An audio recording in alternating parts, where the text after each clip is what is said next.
My father has always believed that if you aren't wearing a suit and tie and sitting in a cubicle from 9 to 5, you don't actually have a career.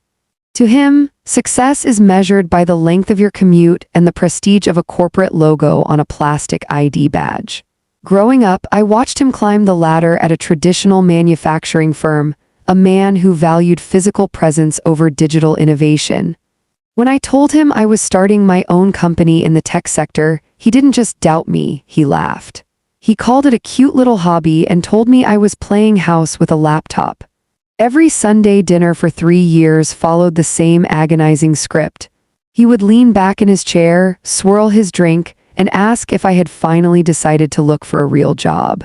He'd mention some entry-level opening at his old firm, insisting that a steady paycheck and a manager to answer to would finally teach me how the world actually works. I tried to explain that my company was growing, that we were securing contracts and hiring talent from across the country, but he would just wave his hand dismissively. He told me that nobody had ever heard of my company and that in the real world, invisible businesses don't last. He saw my flexible hours as laziness and my home office as a sign of failure. It didn't matter that I was working 18-hour days or that my revenue was doubling every quarter. In his eyes, I was still the little girl dreaming of a lemonade stand while the grown-ups did the actual work. The tension peaked during his 65th birthday dinner. In front of all our relatives, he made a toast to my brother's promotion at a local bank, then turned to me with a pitying smile. He told the entire table that he hoped by next year I'd stop chasing ghosts and find a position with a company people actually recognized. I felt the heat rise in my face, but I didn't argue. I just took a sip of water and realized that words would never be enough to convince him. Some people only believe what they can touch, see, and walk into. A few months later, fate handed him an invitation he couldn't refuse. One of the largest venture capital firms in the city, a group that had recently moved into the prestigious new glass tower downtown, requested a consultation with him regarding some legacy manufacturing logistics. He was ecstatic. He spent the entire morning polishing his shoes and straightening his silk tie, bragging on the phone about how he was finally going to meet with a firm that mattered. He told my mother that this was what a real business looked like. He had no idea that the firm he was visiting was just one of the many tenants in a building that represented everything he claimed I lacked. He drove downtown, parked his car, and adjusted his jacket as he approached the massive revolving doors. He walked into the lobby with the air of a man who belonged in a world of marble floors and high ceilings. He looked up at the digital directory, searching for the suite number he had been given. But as his eyes scanned the list of elite corporations housed within those walls, he stopped. He stood there for a long moment, blinking as if the bright LED screen was playing a trick on his eyes. Right there at the top of the directory in bold, elegant lettering was the name of my company. It wasn't tucked away in a corner or listed as a subtenant. It occupied the top 3 floors of the most expensive real estate in the city. He shook his head, a small, dismissive grunt escaping his throat. He told himself it had to be a coincidence, a shared name, or perhaps a different branch of some global conglomerate that I had simply copied. There was no way his daughter, the girl he saw working in pajamas from her kitchen table, was connected to a name etched into the directory of a billion-dollar skyscraper. He adjusted his briefcase, his knuckles turning slightly white, and walked toward the massive security desk. The lobby was a masterpiece of modern architecture, all brushed steel and white marble, buzzing with the energy of young professionals moving with purpose. He approached the lead security guard, a tall man in a crisp uniform who looked like he took his job very seriously. My father cleared his throat, regaining his composure, and announced that he was there for a meeting with the venture capital group on the 12th floor. The guard nodded efficiently, checking the digital log, but as my father handed over his ID, the guard's eyes lingered on the last name. He looked up, his professional mask softening into a look of genuine interest. He asked if he was related to the CEO of the anchor tenant upstairs. My father hesitated, his voice caught in his throat for a second before he managed to ask which CEO he was referring to. When the guard said my name, my father felt a cold chill run down his spine. The guard didn't wait for an answer. He picked up a sleek black phone and spoke in a respectful, hushed tone, informing someone that a guest with the CEO's last name had arrived in the lobby. Within seconds, the atmosphere shifted. Two floor managers in tailored navy suits appeared from behind the glass elevators, walking directly toward him with welcoming smiles.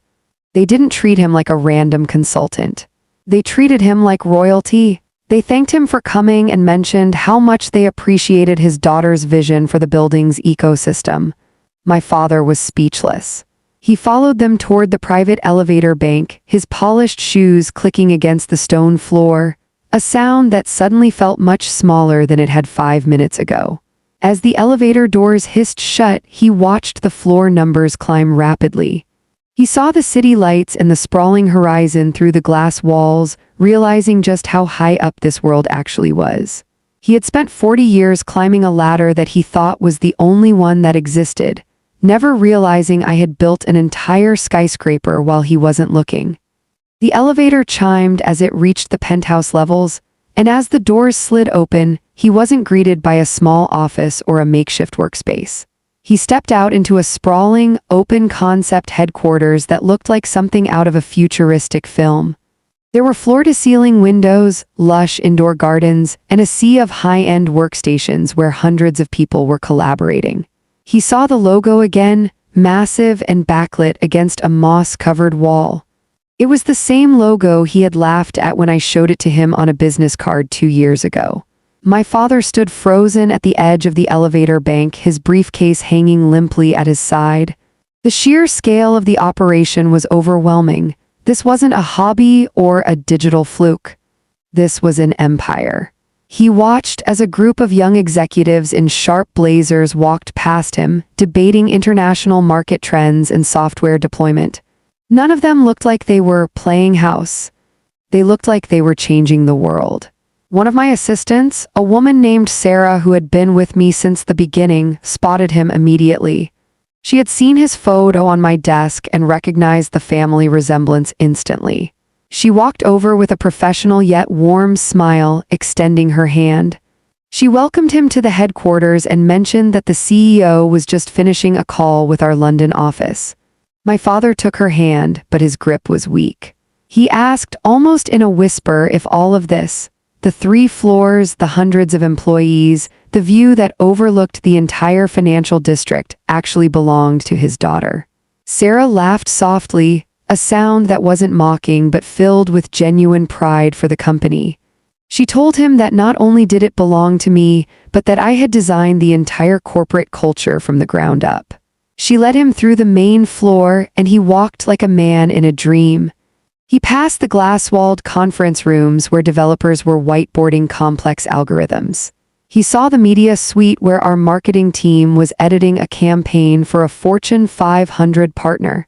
Every step he took was a silent apology for every dinner he had ruined with his condescending advice. He saw the real world he had lectured me about, and it looked nothing like the gray, cramped offices of his generation. It was vibrant, successful, and most importantly, it was mine. As we reached the heavy oak doors of the executive wing, Sarah signaled for him to wait a moment. Through the glass partition of my private office, I saw him. I was sitting at a large, minimalist desk, framed by the city skyline behind me. I was wearing a simple sweater and jeans, the same outfit he had once told me made me look unemployable. I was deep in conversation with my head of operations, pointing at a series of growth charts on a massive monitor. I looked up and our eyes met. I didn't feel a surge of petty triumph, I felt a strange sense of relief. The secret was finally out. I stood up, excused myself from the meeting, and walked toward the door. As I opened it, the silence between us was heavy. My father didn't say a word. He just looked around the room, then back at me, his eyes glassy with a mixture of shock and a sudden, crushing realization of how wrong he had been.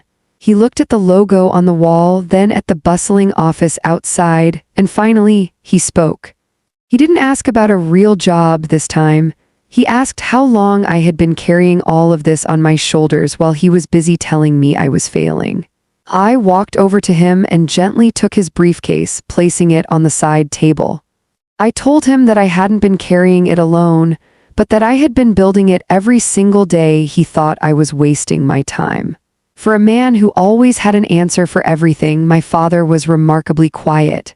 He walked over to the floor-to-ceiling window and looked down at the city below. From this height, the cars looked like toys and the people like ants. He realized that while he had been looking down on me, I had been looking out over an entire industry. He turned back to me, and for the first time in my adult life, he didn't look like the imposing, all-knowing patriarch. He looked like a man who had finally stepped out of the past. He admitted that he had been so focused on the way things used to be that he completely missed the way they are now. He told me he was sorry, not just for the things he said, but for the moments of my success he had missed because he was too busy waiting for me to fail. We spent the next hour walking through the different departments. I introduced him to the team leads he had seen on the directory, and I watched as he shook their hands with genuine respect. He saw the culture of innovation I had fostered, a place where people were valued for their ideas rather than their arrival time. By the time we reached the lobby again, the sun was beginning to set, casting a golden glow over the marble floors. The same security guard from earlier gave us a respectful nod as we approached the exit. My father stopped at the revolving doors, taking one last look at the logo etched into the glass. He turned to me, adjusted his tie one last time, and told me that if his old firm ever needed a real partner, he knew exactly who they should call. He didn't walk out of that building as a critic. He walked out as a proud father who finally understood that the world is built by those who see things others can't. As his car pulled away from the curb, I stood in the lobby of my own creation, realizing that the greatest revenge wasn't making him feel small. It was finally being seen for exactly who I had become.